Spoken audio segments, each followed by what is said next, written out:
de nuestro Dios. Qué privilegio es ser hijo de Dios. Amén, hermanos.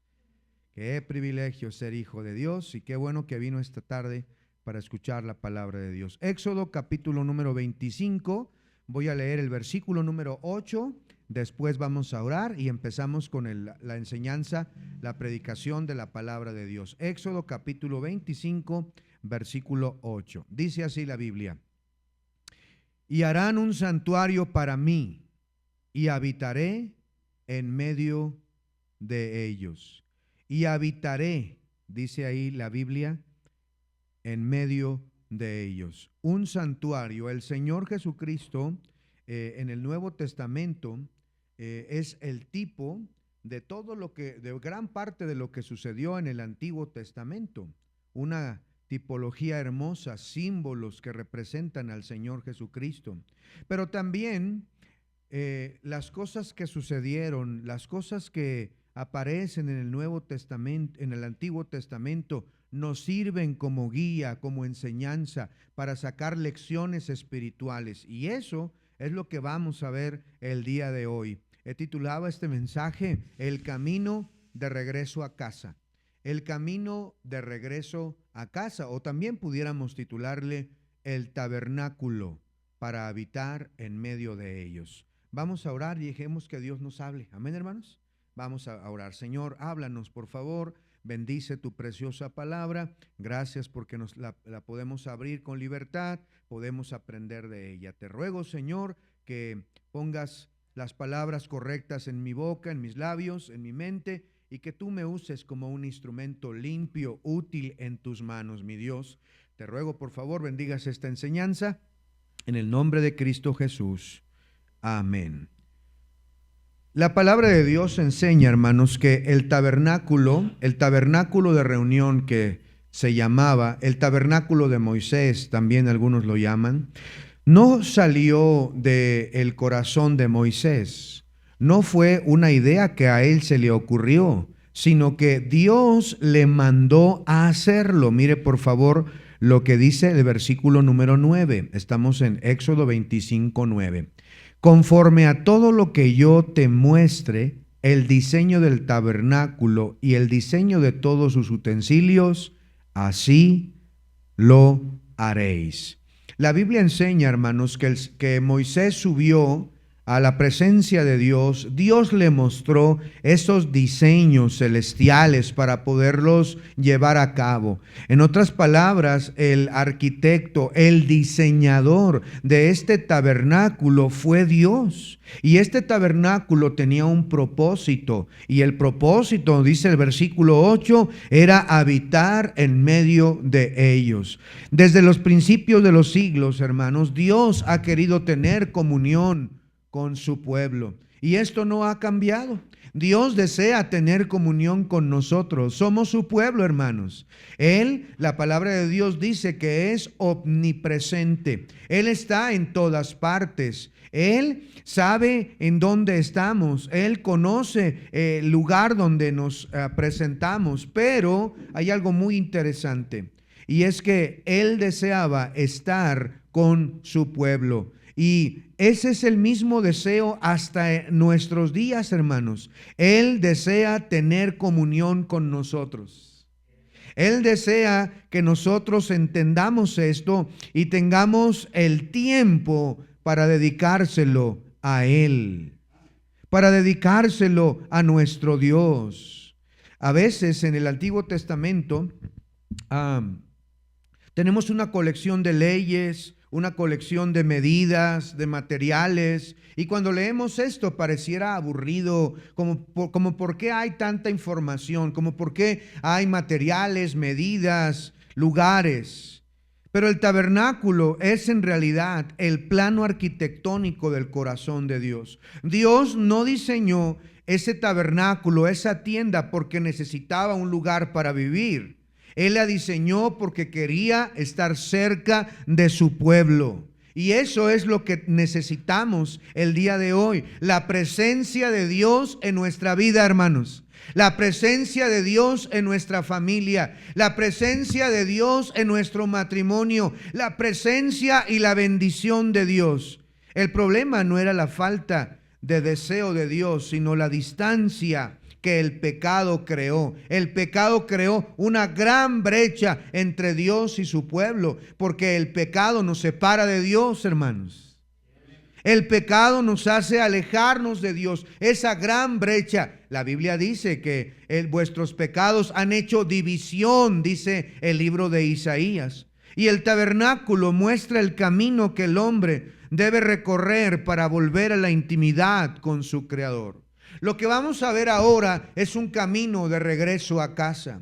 Porque el tabernáculo, como estaba dispuesto, y esta enseñanza no pretende ser un estudio exhaustivo del tabernáculo, sino de los principales elementos para que veamos que es una invitación de Dios para el cristiano, para el Hijo de Dios, para regresar a su presencia. El tabernáculo nos muestra el camino entonces que debemos recorrer hacia nuestro Creador para tener comunión con Dios. Hoy, hermanos, usted y yo ya no tenemos un tabernáculo físicamente hablando, pero el camino espiritual sigue siendo el mismo.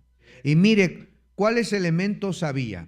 El tabernáculo, explicándolo así rápidamente, contenía cuando menos 3 lugares. Primero, estaba completamente rodeado.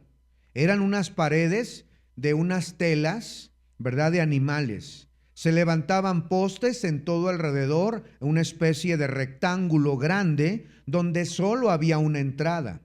Y por esa entrada se llegaba al patio exterior. Toda esa propiedad estaba rodeada, como dije, todo el perímetro por esas telas levantadas y altas. Y después, en escuela dominical, vamos a estudiar el tabernáculo artículo por artículo, cosa por cosa. Es la serie de lecciones que sigue después de jornadas en el desierto. Pero estaba rodeado. Y dentro de ese lugar había en el centro, al final, pegado en la parte posterior, había otra pequeña tienda. Y dentro de ese lugar había 2 lugares. Estaba el lugar santo y luego había una cortina grande, una cortina que impedía el paso a otro lugar más pequeño, que era el lugar santísimo. Pero en primer lugar, para regresar a casa, ese camino de regreso a casa es el atrio. Lo primero que un judío o que un sacerdote encontraba al ingresar a el tabernáculo era el atrio, el patio. Y en ese lugar era el lugar de sacrificios, era el lugar de limpieza. Y les recuerdo, hermanos, que la Biblia enseña que somos reyes y sacerdotes. Somos reyes y sacerdotes, dice el Primera de Pedro. Entonces, el sacerdote que podía entrar a la presencia de Dios, lo primero que tenía que hacer para poder llegar a la intimidad donde Dios se manifestaba, donde la gloria de Dios se manifestaba, la palabra hebrea para esa parte, la gloria de Dios es la palabra Shekinah. La palabra, la gloria de Dios iba a estar ahí, pero había un camino que recorrer. Y lo primero que era ingresando por la única puerta. Y cabe mencionar que solamente hay una puerta para ir a la presencia de Dios, y esa puerta se llama Jesucristo. Él dijo: yo soy el camino, la verdad y la vida, y nadie viene al Padre sino por mí. Y él dijo: yo soy la puerta, el que por mí entrare, entrará y será salvo y hallará pastos, dice la palabra de Dios. Él es la única puerta. No podemos llegar a la presencia de Dios hasta lo más íntimo con el Señor si no entramos por esa puerta. Y esa puerta es la salvación que se encuentra a través del Señor Jesucristo. Amén, hermanos. Y todos aquí, creo, hemos aceptado al Señor como nuestro único y suficiente Salvador personal. Ese tabernáculo hacia la presencia de Dios no tenía entradas laterales o posteriores, solo una entrada, lo cual indica claramente que no hay otra manera de llegar al cielo. Déjeme decirle en esta hora, no va a ser a través de sus obras. a través de sus sacrificios personales, a través de sus limosnas, a través de sus ofrendas, a través de sus obras, a través de su iglesia, a través de su religión. Nadie puede entrar, solamente es por medio de Jesucristo. Nadie más salva. Él es el único que murió en la cruz, que dio su vida derramando sangre celestial y que resucitó al tercer día para dar eterna redención. Ningún otro personaje salva. Pedro no salva, Pablo no salva, María no salvan, solo Cristo salva. Y al entrar por esa puerta, dije, en primer lugar, encontrábamos el atrio o el patio exterior.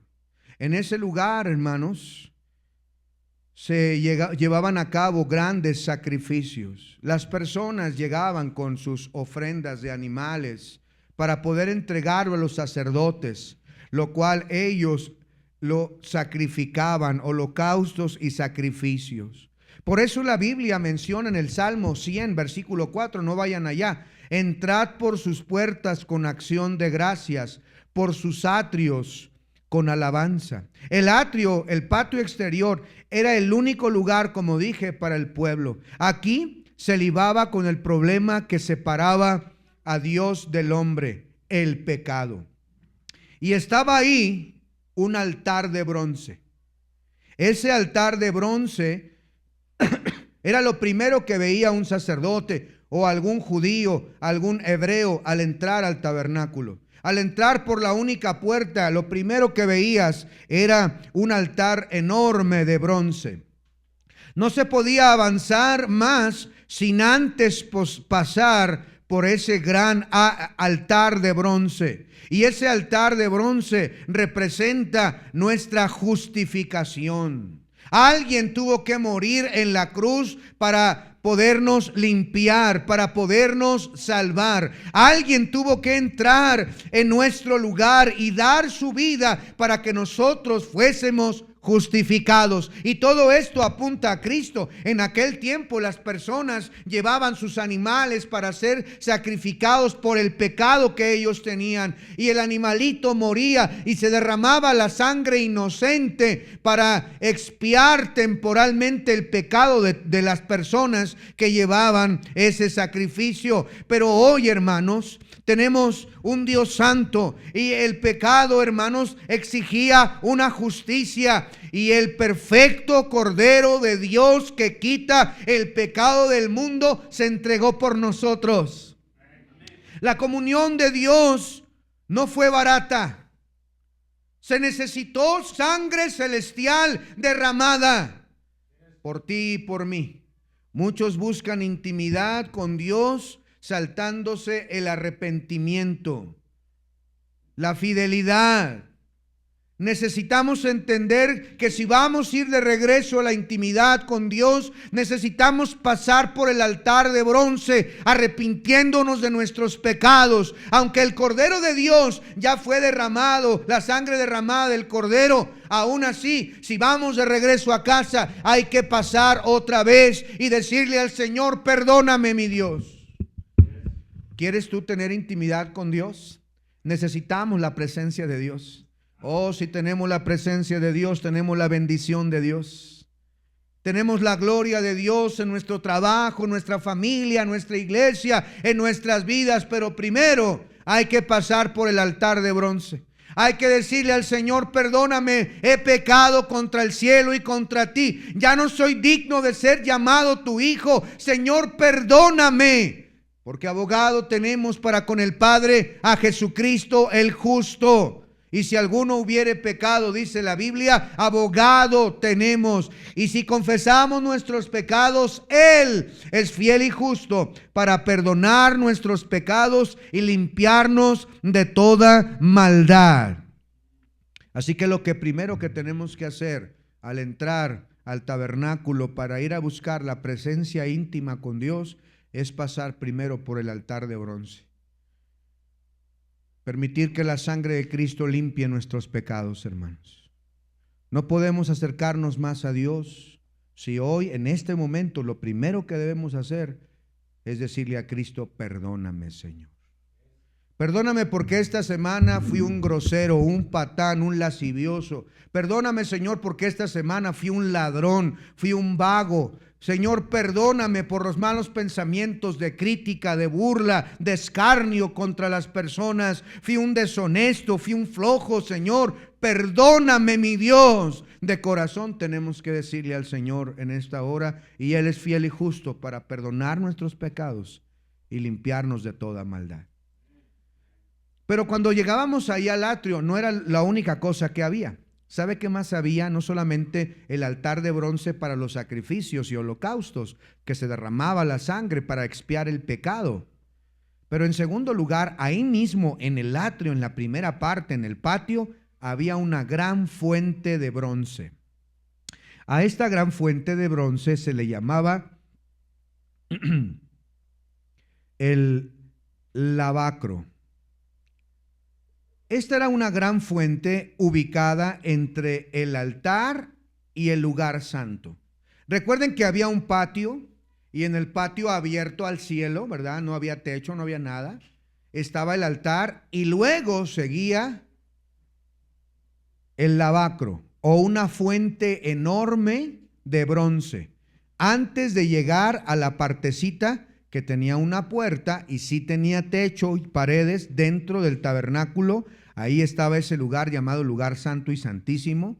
Pero antes de llegar a ese lugar, los sacerdotes deberían lavarse las manos y los pies antes de entrar al lugar siguiente, al lugar santo. Nadie podía entrar que no fuese de la familia sacerdotal. Muchos de los judíos quisieran haber tenido el privilegio de poder entrar a ministrar en el lugar santo, pero solo personas seleccionadas de cierta familia, de la familia de Aarón, podían entrar. Y dice la Biblia, vuelvo a repetir, lo que somos nosotros, reyes y sacerdotes, dice la Biblia en Primera de Pedro. Así que los sacerdotes llegaban al altar y luego iban y se lavaban las manos, los pies, antes de ministrar. El agua representa el efecto purificador de la palabra de Dios. Representan el Espíritu Santo también en el caminar diario del creyente. Es decir, ya fuimos salvos, el altar, ya fue sacrificado el perfecto Cordero de Dios.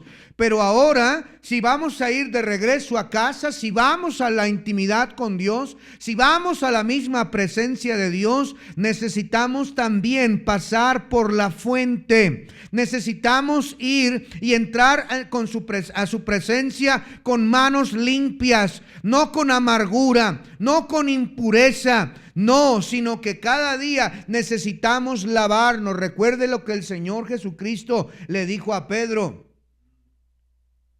cuando estaba lavando los pies de los discípulos. Y Pedro dijo: no, no me laves a mí los pies. Si no te lavare, no tendrás parte conmigo, le dijo el Señor Jesucristo. A lo cual Pedro dijo: no, entonces lávame todo. Y dijo: no. Ya vosotros estáis limpios por la palabra que os he hablado. Y nada más hace falta que te lave los pies. Y qué interesante, hermanos, que son los pies con los que andamos, con los que caminamos, con los que nos ensuciamos, con los que pecamos. Y por eso en esa hora el Señor tomó ese recipiente con agua, tomó esa toalla y empezó a lavar los pies de los discípulos. Qué interesante es, hermanos, que lo mismo hoy tenemos que hacer. No podemos servir a Dios ni entrar a su presencia con nuestros pies sucios, con nuestras sucias manos. Necesitamos limpiarnos, un lavado diario, que su palabra nos limpie. Porque la Biblia dice que Él dio su vida para santificar a la iglesia, habiéndola purificado en el lavamiento del agua por la palabra. Y Él dice: acercaos a Dios y Él se acercará a vosotros. Limpiad las manos, y vosotros los de doble ánimo purificad vuestros corazones. Mire, vamos a esos versículos. No pierda Éxodo, pero mire Santiago 4:8. Santiago 4:8. Dice la Biblia ahí. Santiago 4:8. Acercaos a Dios y Él se acercará a vosotros. Pecadores, limpiad las manos, y vosotros los de doble ánimo, purificad vuestros corazones. Hace falta limpiarnos. Hace falta venir ante su presencia, pero limpios, hermanos. Y tenemos que reconocer que muchos de nosotros estamos bien sucios de pecado. ¿O nada más el pastor? Todos hemos pecado muchas veces esta semana, estos días, estos meses. Si pudiera el Señor hacernos una radiografía y pasarla en la pantalla de la iglesia, nos avergonzaríamos todos. Se nos caería la cara de vergüenza, no quisiéramos que nadie lo viera, correríamos por esos perversos pensamientos que pasaron por nuestra mente, nuestros ojos clavados en el lugar equivocado, varones. Palabras despectivas hacia nuestra esposa, hacia nuestros hijos. Hijos rebeldes, contestones, hocicones, contestando mal a sus padres, deshonrándolos. Jóvenes viendo en el celular tantas porquerías, escuchando perversidades, yendo a sitios prohibidos, participando de robos, siendo deshonestos, vulgares, crueles, despiadados. Si tan solamente nos hicieran esta radiografía, saldríamos muy sucios. Y si vamos a ir a la presencia de Dios, al final, al lugar santísimo, a la intimidad, a la gloria de Dios, y si queremos que la Shekinah, la gloria de Dios, se manifieste antes de seguir avanzando, necesitamos limpiarnos, reconociendo que le hemos fallado a Dios, que no somos perfectos y que hemos cometido una cantidad increíble de pecados. Lamentablemente tenemos que reconocerlo y venir ante su presencia y decirle: Señor, lávame, lávame en tu sangre, Salvador, límpiame de toda mi maldad, traigo a ti mi vida para ser, Señor, tuya por la eternidad. Límpiame, Señor, perdóname, vengo cargando un montón de pecados, de infidelidad, de mentiras, robos, tantas cosas, tú me conoces bien, límpiame. Mire cómo el rey David expresaba algo semejante en el Salmo número 51, por favor, mire lo que dice el Salmo 51. Natán el profeta ha denunciado públicamente a David de su adulterio con Betsabé. Ya va más de un año que cometió ese terrible pecado de asesinato y de adulterio. ¿Sí lo ha leído en la Biblia? El Salmo 51. Pero David parece que se salió con la suya. Pareciera, ¿verdad? Y bueno, y algunos dudaban, yo creo que no todos se tragaban la mentira que David les vendió por el tiempo del embarazo. Y muy probablemente, hermanos, algunos tenían las ligeras sospechas, porque resulta de que la mujer que quedó embarazada de aquella noche, él mandó a matar a su marido para encubrir el adulterio del rey, del líder de la nación de Dios, y luego la consuela, la toma como su esposa, dizque para consolarla de la muerte de Urías. Y como ya estaba casado, bueno, pues el niño ya nació de este lado, ya estábamos casados, y pareciera que todo estaba bien. Pasó todo el embarazo, el niño nació, y unos cuantos meses más adelante, probablemente el niño ya tendría varios meses, cuando menos un año, año y medio pasó. Pareciera que todo se había olvidado, pero a Dios no se le había olvidado, hermanos. Así que manda a un profeta, el profeta Natán, y va delante del rey y le cuenta una breve historia de una corderita, un hombre que tenía una corderita, y que el rey, el rico tenía grandes propiedades y cosas, le quitó la corderita, y el rey se enoja y dice: tal hombre debe morir, ¿por qué hizo eso? Aprovechado. Y entonces Natán, con valor, como varón de Dios, porque le podía costar la vida al ser el rey, lo denunció con un dedo acusador de parte de Dios: tú eres aquel hombre, a pesar de que yo te tomé de detrás de las ovejas y te di todo lo que tienes, y si te hubiera faltado te hubiera añadido más, ¿por qué hiciste esto? Tú has pecado. Y lo denuncia públicamente, a lo cual David tiene que decir el Salmo 51. Mire cómo dice, cuando es denunciado, él dice: ten piedad de mí, oh Dios, conforme a tu misericordia. Conforme a la multitud de tus piedades, borra mis rebeliones. Lávame más y más de mi maldad y límpiame de mi pecado, porque yo reconozco mis rebeliones y mi pecado está siempre delante de mí. Contra ti solo he pecado y he hecho lo malo delante de tus ojos, para que sea reconocido justo en tu palabra y tenido por puro en tu juicio.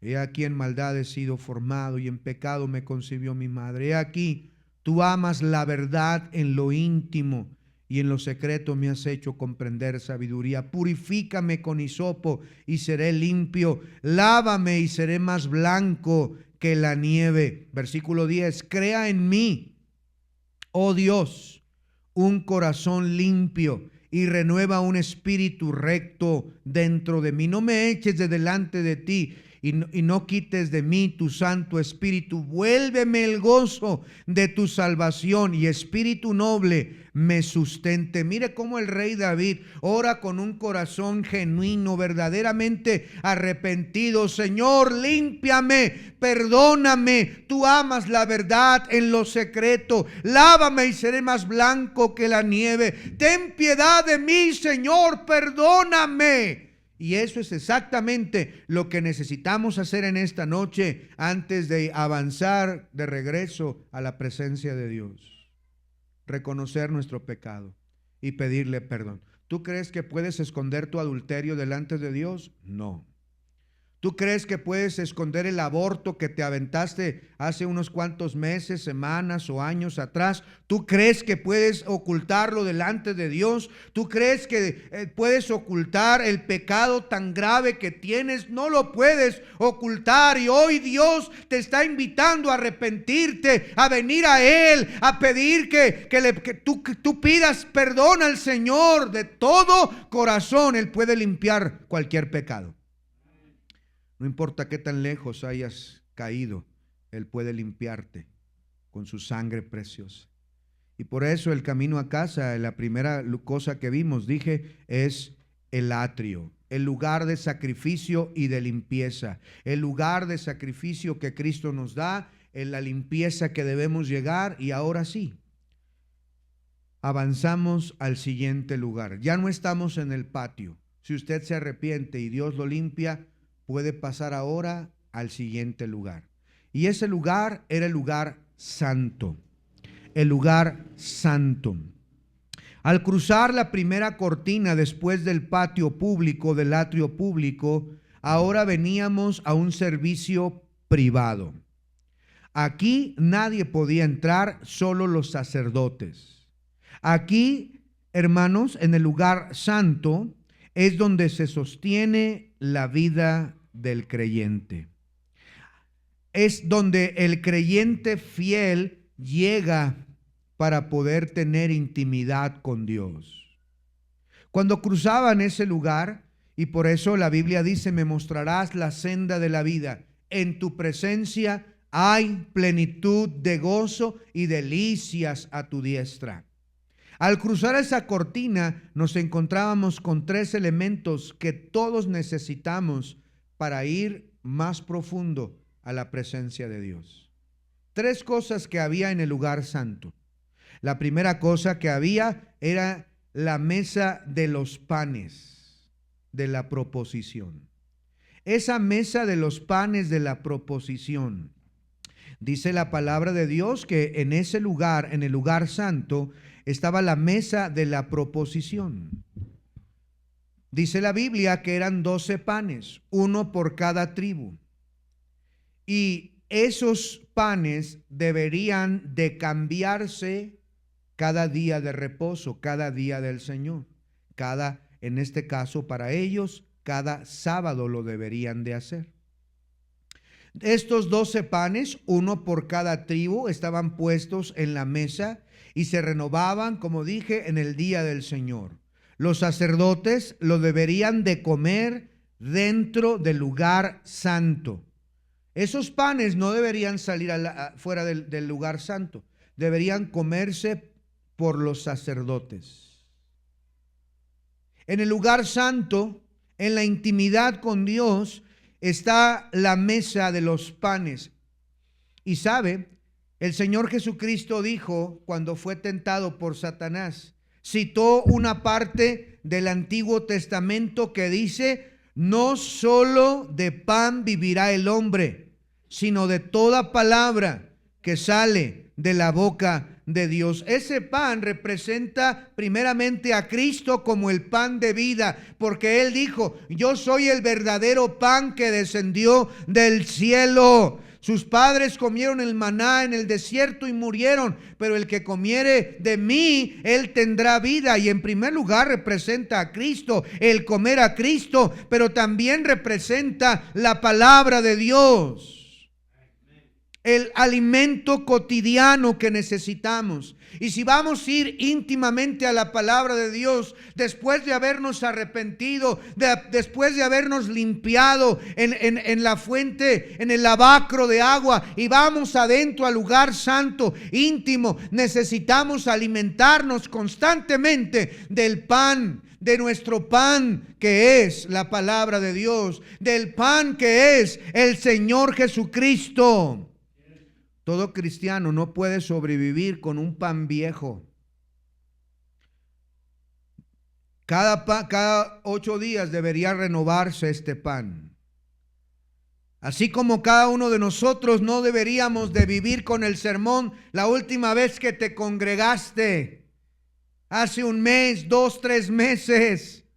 No, necesitamos constantemente, no una vez al mes, no, hermanos, constantemente necesitamos el alimento que Dios nos da, no solamente en la iglesia, sino también en casa. Necesitamos alimentarnos de la palabra de Dios, no cada 8 días, nada más cuando vengo a la iglesia. Necesitamos alimentarnos de nuestro pan diariamente, hermanos.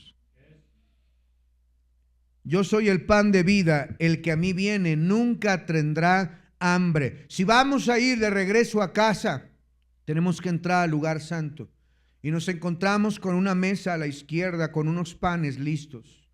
Esos panes que tienen que cambiarse constantemente, que sirven para alimentar y nutrir a los sacerdotes. Necesitamos entender que ese símbolo para nosotros no es casualidad. ¿Cuánto tiempo, hermanos, desperdiciamos sin alimentarnos del pan de vida que es Cristo? Y por eso andamos como andamos. Como decía mi pastor, ¿verdad? Arrastrando la cobija. Andamos por la calle de la amargura. Andamos mal, porque no nos alimentamos. Viene la tentación, viene la prueba y no hay alimento, no hay vigor en nuestra vida y rápido caemos, rápido cedemos. Pero no solamente había eso, también frente a la mesa de los panes de la proposición, en segundo lugar, estaba la menorá, que es el candelero de oro.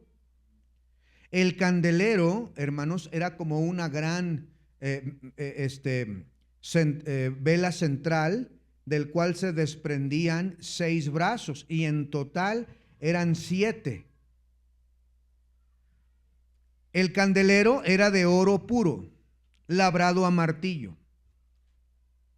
Este lugar no tenía ventanas, estaba completamente cerrado.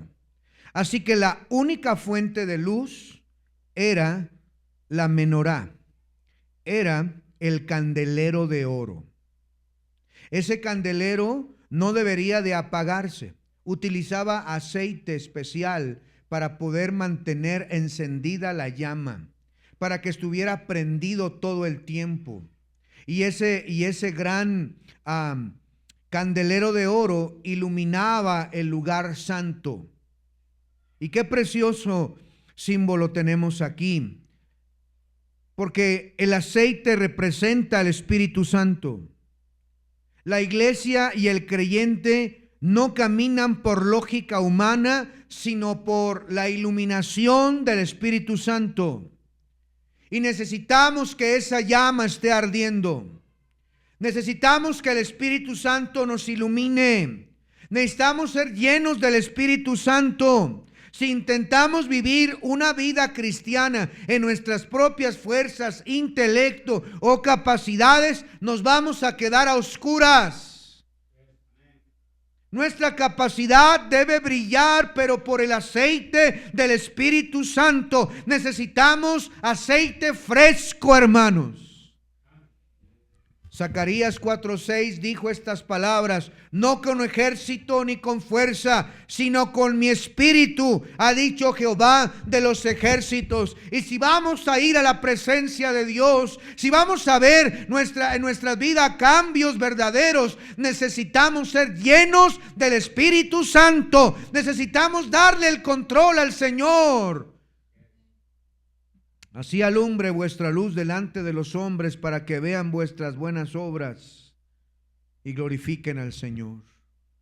Esa menorá era alimentado por aceite puro.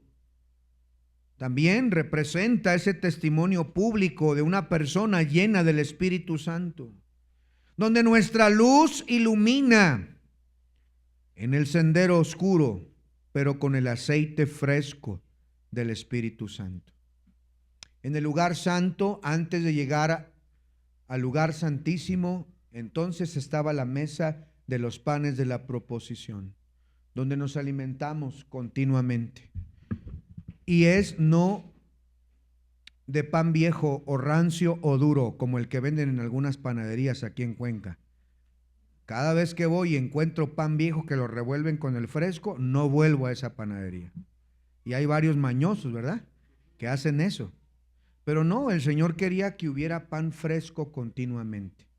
Y necesitamos alimentarnos. Necesitamos ser llenos del Espíritu Santo, con aceite fresco, iluminando.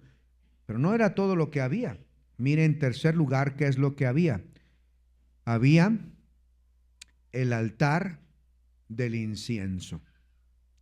Hace unos cuantos meses mi familia y yo estudiamos el tabernáculo artículo por artículo en las mañanas o en las tardes, y pudimos ver los materiales, pudimos ver las maderas, las medidas que se utilizaban, y todo apuntando a Cristo, todo apuntando a Cristo. ¿Recuerdas mi vida? En tercer lugar estaba el altar del incienso. Era colocado justo delante del velo que dividía el lugar santo del lugar santísimo. El incienso debería arder continuamente según las instrucciones de Dios a Moisés, día y noche. El incienso en la palabra de Dios representan las oraciones de los santos, según el libro de Apocalipsis. Este altar tenía 4 cuernos. Estos 4 cuernos representan los 4 ángulos de la tierra, donde todos deberían de orar y clamar y alabar al Dios Todopoderoso. El humo que subía y llenaba el lugar, ese era un incienso aromático especial. No se podía replicar, no podía oler alguien en otra parte, era abominación delante de Dios. Ese incienso era especial. Ese olor que ponían los sacerdotes en ese altar del incienso, lo colocaban, ese incienso especial, y ese perfume delicioso llenaba el lugar santo, donde los sacerdotes ministraban constantemente al Señor. Ese olor fragante, Caleb, ese olor fragante, ese olor delicioso, debería subir constantemente a la presencia de Dios. Y es exactamente lo que debemos recordar. Mira el Salmo 141. Acompáñeme allá. Salmo 141, versículo número 2. Salmo 141, el versículo número 2. Tomen su lugar, hermanos. Nadie salga, por favor. Tomen su lugar. Estamos en un momento importante. Nadie salga, por favor. 141, versículo 2. Dice ahí. ¿Están ahí, hermanos? Pongan atención. Dice el 2. Suba mi ¿qué? Suba mi oración delante de ti como el incienso, el don de mis manos como la ofrenda de la tarde. Suba mi oración delante de ti como el incienso, el don de mis manos como la ofrenda de la tarde. Y en Apocalipsis dice: y de la mano del ángel subió a la presencia de Dios el humo del incienso, que son las oraciones de los santos. Si vamos a ir más profundo a la presencia de Dios, no solo debemos alimentarnos constantemente, buscar la llenura del Espíritu Santo, pero ahora necesitamos orar al Señor. La oración no es un recurso de emergencia para las crisis. Es la atmósfera continua en la que el creyente debe de vivir. El incienso nunca debería apagarse. Por eso la Biblia dice: orad sin cesar. Por eso el Señor Jesucristo contó la parábola de la necesidad de orar siempre y no desmayar en Lucas capítulo 18. Si vamos a tener la presencia de Dios, necesitamos orar al Señor constantemente. El incienso debe subir delicioso a la presencia de Dios. Cada vez que oramos, el Señor está escuchando. Cada vez que el pueblo de Dios ora, son momentos hermosos y preciosos que Él recibe. Él quiere escucharte. Él quiere que tú ores. Pero llega la mañana y nos despertamos tarde para ir al trabajo, a la escuela y las actividades. Y cual si fuéramos inconversos, decimos unas breves oraciones de 30 segundos mientras caminamos.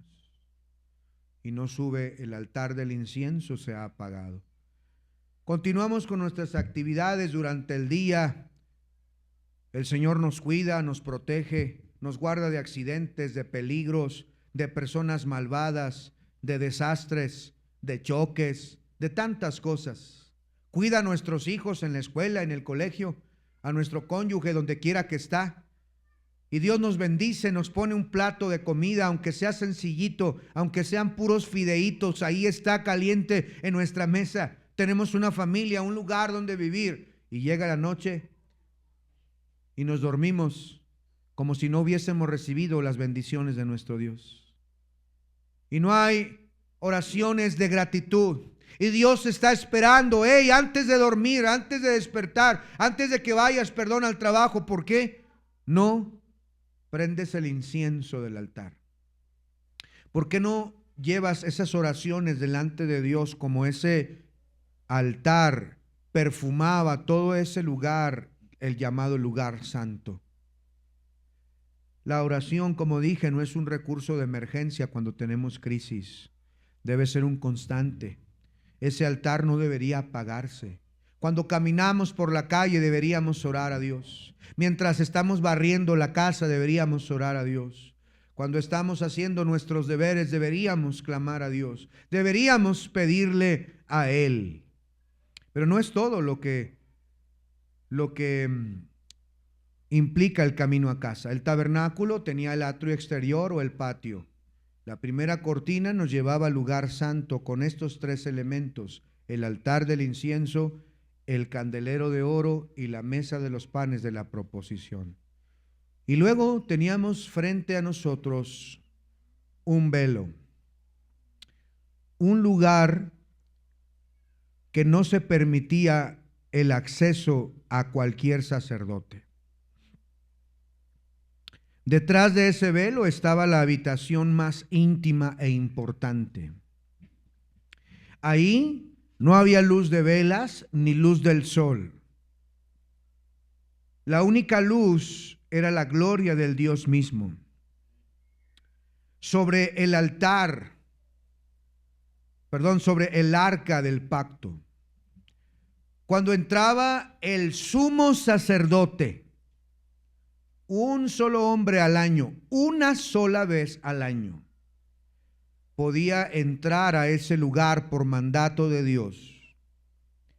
Y sobre esa arca, que estaba cubierta de oro puro, de una madera que se llamaba de acacia, una madera incorruptible que no se degradaba, forrada por dentro y por fuera de puro oro, con unos anillos donde cruzaba una vara de un lado y del otro, y tenía una tapa que se le llama el propiciatorio, y dos ángeles o arcángeles con sus alas extendidas hacia adelante, mirando con sus rostros, mirando al propiciatorio. Y ahí, una vez al año, entraba el sumo sacerdote para vertir la sangre sobre ese lugar, para limpieza y del pecado de todo el pueblo, una sola vez al año. Era la misma presencia de Dios. Nadie podía entrar. Si el sumo sacerdote era indigno de entrar, Dios mismo terminaba con su vida. Moría dentro del lugar santísimo. Y la tradición, la Biblia no lo dice, pero la tradición dice que amarraban a veces un lazo, un cabo en el pie del sumo sacerdote desde el lugar santo, por si moría dentro del lugar santísimo, entonces lo tenían que jalar su cuerpo inerte hasta el lugar santo y poderlo sepultar, porque nadie podía entrar a ese lugar. Si fuese indigno, entonces morían. Pero hoy, mire lo que dice Hebreos capítulo 10. Hebreos capítulo 10, dice el versículo 19. Hebreos 10, 19. Búsquelo en sus Biblias o véanlo en la pantalla. Hebreos 10, 19. Dice la Biblia: así que, hermanos, teniendo libertad para entrar, ¿en dónde, hermanos? Por la sangre de Jesucristo, por el camino nuevo y vivo que Él nos abrió a través del velo, esto es, su carne. Y teniendo un gran sacerdote sobre la casa de Dios, acerquémonos con corazón sincero en plena certidumbre de fe, purificados los corazones de mala conciencia y lavados los cuerpos con agua pura. Mantengamos firmes sin fluctuar la profesión de nuestra esperanza, porque fiel es el que lo prometió. Considerémonos unos a otros para estimularnos al amor y a las buenas obras, no dejando de congregarnos como algunos tienen por costumbre, sino exhortándonos, y tanto más cuando veáis que aquel día se acerca.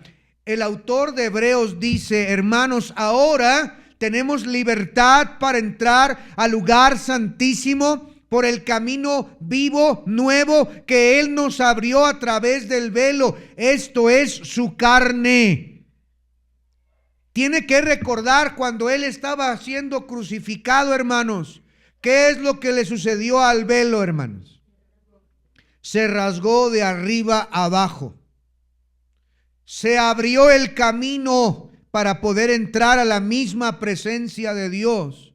El velo se rasgó, un velo grueso que separaba a los hombres de la gloria de Dios, donde solo el sumo sacerdote una vez al año, con temor y temblor, entraba a ese lugar. Ahora, cuando Cristo exclama: consumado es, el velo del templo se rasga de arriba abajo y el camino ahora nos es abierto para entrar a la misma presencia de Dios, hermanos. Mire cómo dice Mateo capítulo 27. Porque algunos no lo han leído, léalo, subráyenlo en su Biblia. Mateo capítulo 27, el verso 50 y 51. Mateo 27, 50. Mas Jesús, habiendo otra vez clamado a gran voz, entregó el Espíritu. Estoy en Mateo 27:50 y dice el 51: y he aquí, el velo del templo se rasgó en dos de arriba abajo, y la tierra tembló y las rocas se partieron, y se abrieron los sepulcros, y muchos cuerpos de santos que habían dormido se levantaron, y saliendo de los sepulcros después de la resurrección de él, vinieron a la santa ciudad y aparecieron a muchos. Mire qué poderoso, qué tremendo estruendo se hizo, qué terremoto. Y mire qué sucedió. Lo interesante aquí que estamos viendo es que el velo se rasgó, y Hebreos dice: esto es su carne. Su carne literalmente tuvo que ser rasgada para poder tener acceso a la misma presencia de Dios.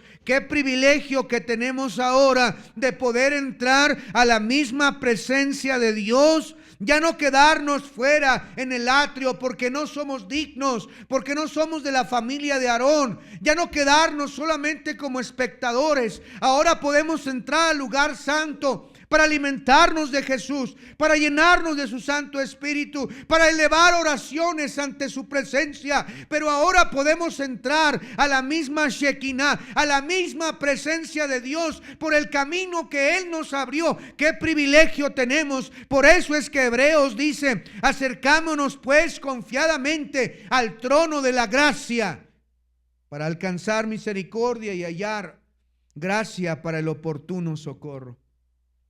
Ahora podemos entrar a la misma presencia. Estamos estudiando, hermanos, el tabernáculo de regreso a casa. Hemos pasado por un patio para limpiarnos y arrepentirnos de nuestros pecados. Hemos pasado por el lugar santo para alimentarnos de su palabra y de Jesús.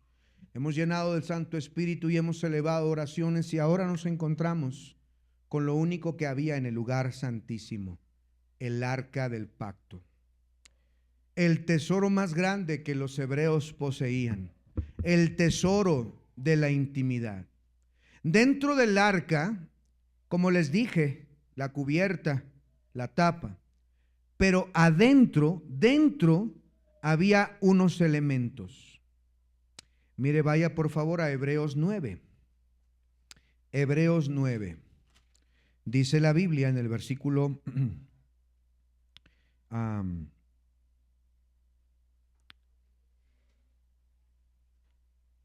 Hebreos 9:4 dice,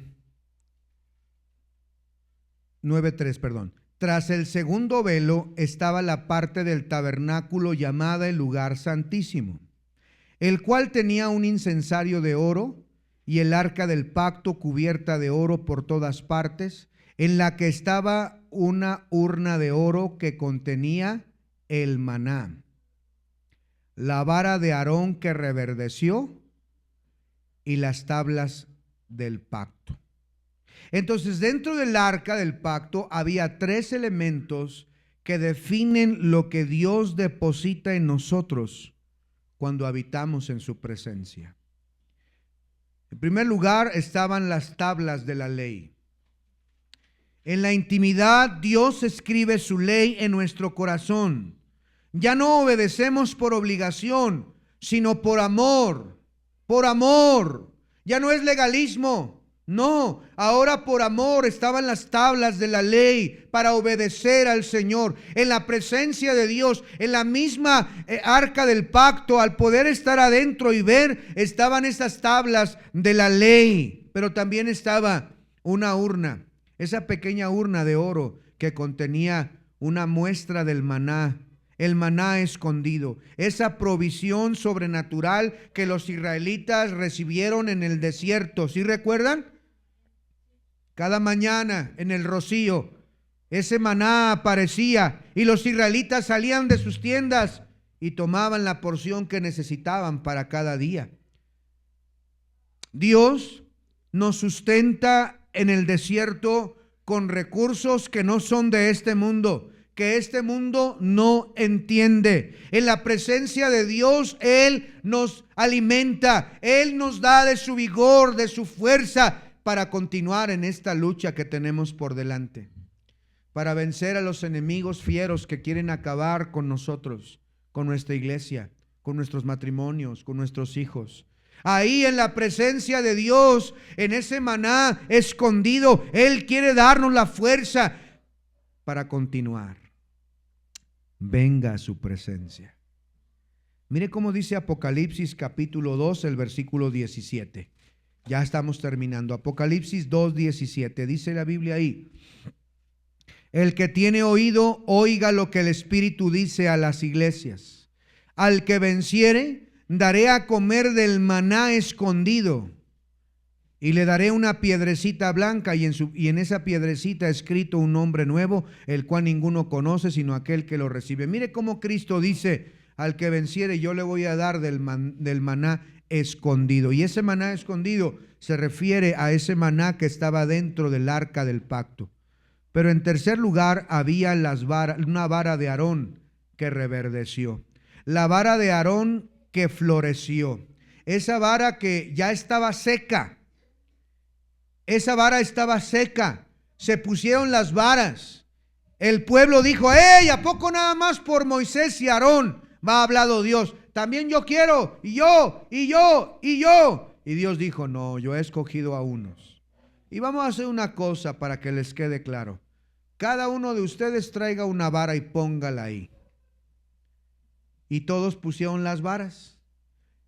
Pero la única vara que reverdeció, que volvió a florecer, a pesar de que ya estaba seca de mucho tiempo, que volvió a florecer y reverdecer maravillosamente, fue la vara de Aarón. Una vara seca que dio renuevos y almendras, dice la Biblia. Oh, hermanos, en la presencia misma de Dios, Dios hace florecer.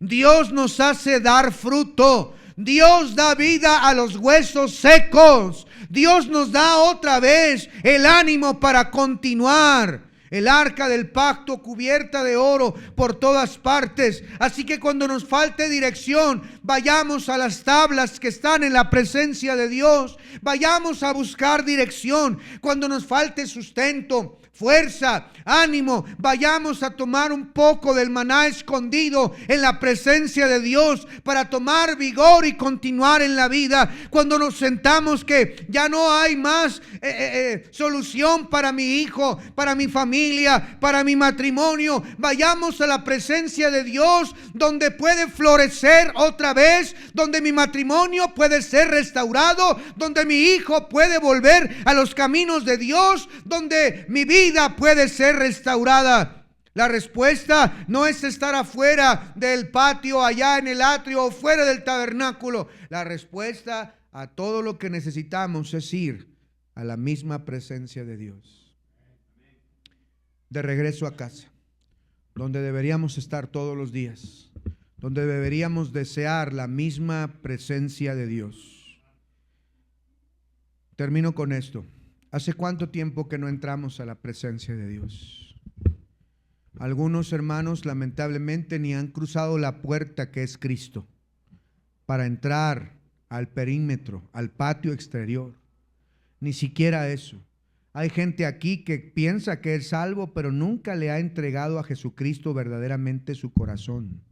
No lo han hecho. Son simpatizantes, pero no han recibido a Cristo. Y hay algunos de nosotros que hemos entrado por la puerta, pero estamos lejos, estamos sucios, no nos hemos limpiado, mucho menos hemos entrado al lugar santo en lo personal para alimentarnos, para llenarnos, para orar, y menos en la presencia de Dios para recibir de su bendición, de su guía, de su fortaleza. ¿Dónde estás? ¿En qué parte del tabernáculo estás? ¿Por qué no vas de regreso a casa? ¿Por qué no le pides perdón? Deja que su sangre te limpie, te ayude, te fortalezca, te vigorice. Dice la Biblia: y harás un atrio para que yo habite en medio del pueblo. Él quiere estar, Él quiere habitar. Que en nuestros hogares esté la presencia de Dios. Que en nuestra vida esté la presencia de Dios. Amén, hermanos. Amén. Vamos a orar. Cierre sus ojos, oremos a Dios. Padre bendito, qué hermoso escenario el del tabernáculo de Moisés.